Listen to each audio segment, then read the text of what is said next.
The great wealth transfer has started, and baby boomers are passing down their inheritance to their kids. And there's a bunch of great stuff that comes with it, but there's also negative stuff that comes with it. And I have experience with that in my own family about it, and we're going to talk today how you avoid it and how you actually need to go kind of about it in order to make things roll over smooth. So first of all, you got to have a conversation with your parents about inheritance and all that kind of other stuff. And that is a thing that's kind of hard to do. So when my grandma passed, she did not have any conversations. So she didn't want to have any conversations about death, will, do not resuscitate order, what happens when something does happen to you medically. And people need to be kind of aware as if we get older, you need to have you need to be able to be talking about death. So you need to be able to have a conversation about it and be open to it. And I feel like that's the first step. And I think that that's the hardest step because so many people don't want to talk about it. And my grandma was one of them. So once you start talking about it, then you can start saying, hey, we got to figure out what you want to do with your money. And I'm not talking about, oh, you're greedy, you just want the money. No, I'd rather have him there for another few days or weeks and then take any money. But that's in most cases not true. And so when you read this article that people might not get as much, I can see that because people have the Peter Pan syndrome that they just think they're going to age forever and that nothing's going to happen to them. And I'm making this video because a friend of ours passed, and then I was like, oh, my family, had death in the last few months, and so I was like, this is a great time to talk about it because if you're a millennial watching it, and most of my viewers are, you guys should have a conversation with your parents and put things into place like a trust, something that is there to protect the assets once your family member passes away. And it's difficult, really, really difficult to have the conversation. And for these people that are in my community that watch my videos know that I'm like, hey, you got to have documents, you got to be due diligence about stuff like that. And I'm not saying that you need to have your parents sign everything over to you. They should do that whatever they want with their money. But it's better if they do it now than you hire lawyers afterwards and fight for everything. So it's better to just take the parents' wishes and wills. And if they say, I don't want to inherit to you anything, I just want to give it all away to charity, I would say, that's great, but it needs to be in writing and it needs to be done. And if it's not done in writing, your wish will not be taken into consideration. Then the state comes in and all that. And so you got to be due diligence about all that. So let's see why you might not get as much as you think you are. So one of the reasons people have longer lifespans. Baby boomers are living longer thanks to advancements in healthcare, which means their retirement funds need to stretch further. As a result, they might have less to pass on to their heirs. Yes, but that's also a hugely, hugely great thing if you have great family members. And I think everybody here doesn't wish their parents anything bad or their boomers anything bad. So I think that is a truly, truly great point that it's made, that AI made. Healthcare costs. The cost of healthcare in later life, especially long-term care, can be substantial. The expenses can significantly depend potential inheritance funds. Yes, and my grandma went to a nursing facility where she had um, long-term care because she couldn't really do things after her first stroke, and it was like $12,000 a month. And when you pay $12,000 a month, to do that, it eats up your cash really, really quick. Let me know what you guys are paying for long-term care or what your family's paying for. And yeah, let me know in the comments below. So the third point is economic instability. Economic downturns like you seen in 2008 financial crisis and more disrupts COVID-19, can erode savings investments that you have. Yeah, so another huge thing is that you can lose it. So your parents or the boomer generation can be victims of fraud. And I have another video at one point, and I'll tell you how a family member of mine almost got scammed out of a shit ton of money. And I'll tell you this story. So one of my grandparents, so this is a really interesting story. So got scammed, and this scam was genius. So my grandparents live in an apartment complex, and you guys need to be super aware of this. And let me know if this ever happened to you guys. So what happened was my grandma and grandparents live in an apartment complex just like this in Switzerland. And these people showed up in a plumbing truck, and they said, "Hey, the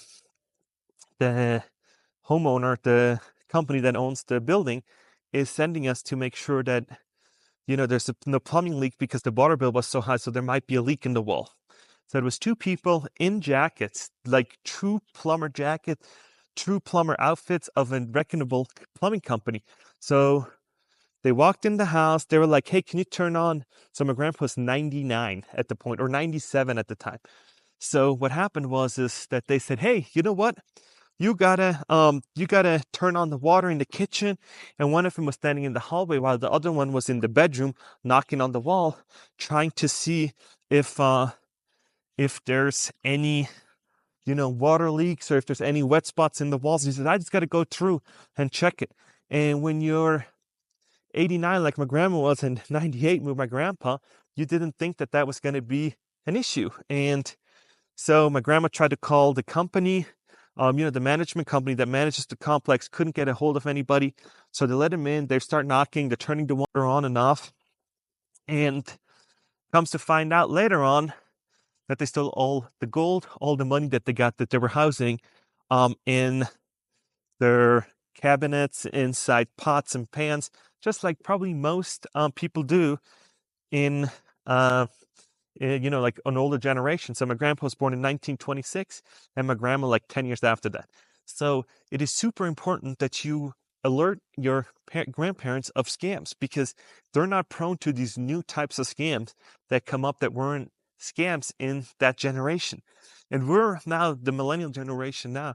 I think we're really aware of scams, but my grandparents' generations, they were just, they weren't that prone to scams, I think, or different types. And so this is hugely, hugely devastating. So they stole Rolex watches. They stole, I think, like $60,000 worth of stuff. And the funny part is they had to fight with insurance because insurance said, "You got to let him in. You guys let him in. So we're not going to pay for it." So I'm like, oh shit, that is a horrible, horrible thing. And yeah, you got to make sure that your inheritance isn't getting scammed away to some random person because insurance might not pay up. They paid a certain amount afterwards, but not as much as the initial value was. So that is number 3, debt. So we're now to number 4, that baby boomers themselves may carry considerable debt into retirement, including mortgages, credit card debt, and student loans. Either of them own educations. Yeah, so they might be carrying debt that they've assigned to you or they co-signed on it. Some of it's probably not transferable. Like credit card debt, I think that is debt that is not that they can't pass down, or maybe the state pays it out. I'm not sure. If you do, let me know. But I know that if you have a house lien or something like that on it, you gotta pay that first before you can give the house to somebody else. That's got to kind of get paid before. And also when you put a lien on a house and you're going to inherit the house or you want to sell it, that's going to be paid out. Okay, retirement planning. Inadequate retirement planning to the lack of savings could also mean that a substantial portion of wealth boomers have acquired to cover their own life expenses. Yeah, so some people might look great on the outside, but actually don't really have it. And that's a whole nother issue. I'd go into that in a whole nother video, but that's a whole nother reason. So then wealth concentration. A significant portion of wealth held by baby boomers is concentrated in hands of a few. Those the inheritance across the millennia might be so looking over might be lower than expected. With wealth being passed down in larger sums with healthier families. Yeah. So I think that it's always like that some people are going to be really lucky.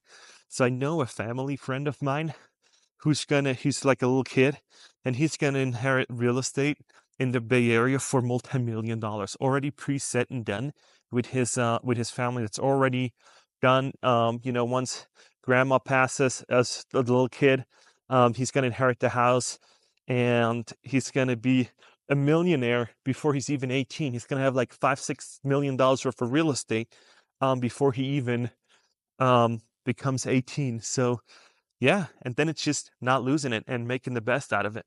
And I think if you're smart, you can then triple and multiply it. But if you can't and you lose it all, you start by zero, right? Market vulnerability. Investment values can fluctuate, especially in volatile markets, potentially decreasing the value of inheritance when the transfer actually occurs. Yeah, so you can do it, but see, when it's about investments, they go up and down, right? You can buy a house today and it's not worth much, but then they announce a project in the area and you get a shit ton of money because everybody's moving there, and it's just supply and demand, right? Taxation. Estate taxes, although they can currently affect only estate, high thresholds can also reduce the amount passed with inheritance. That instantly changes the tax law, increase the tax burden on inheritance in the future. Yeah, so that's a whole nother thing. You need to make sure that you set yourself up and you and your family actually see an attorney or do something so that you're not going to get taxed so heavily on the wealth that you're going to pass down. And it's hard to have these conversations because most people like me, with my dad, I don't know how much I'm going to get. I don't know if I'm going to get anything. Frankly, I'm not counting on it, so I'm not going to be pushing at it. But he's also remarried and has a new wife now, so she might get something. And I don't know, because Switzerland's a whole nother type of deal with inheritance. But you got to be super aware now and try to have conversations and a will in place and all that. And with the disaster that I've seen, friends and family go through, my own family go through with not having these things in place, I now am, I now have a will and I now have an estate, that I do, and I now have a will, and I now, because I don't have any kids, I just give it all to my wife. But if I do have kids, you got to be even more considerate of what you do. So let me know if this made any sense or if it not made any sense, because the baby boomers are gonna leave a lot of people a lot of money, and then it's gonna be time for them to actually manage it. And that's a whole nother thing that I feel like school never really taught us. So when you inherent anything or anything was gifted to you, there's that sense of you not earning it, right? So you don't really, so if somebody hands you a Toyota, you're like, great, thanks. But if somebody hands you a Ferrari, everybody knows the value of a Ferrari, right? Oh my gosh, it's a Ferrari, it's worth so much because the price tag's so much. And a Toyota could be anywhere from a few thousand to 50,000, right? Or 100,000. And so if you don't work for it, if you don't work for that Ferrari or that Toyota, you frankly just don't know how much time and effort and how many sweat and tears went into that.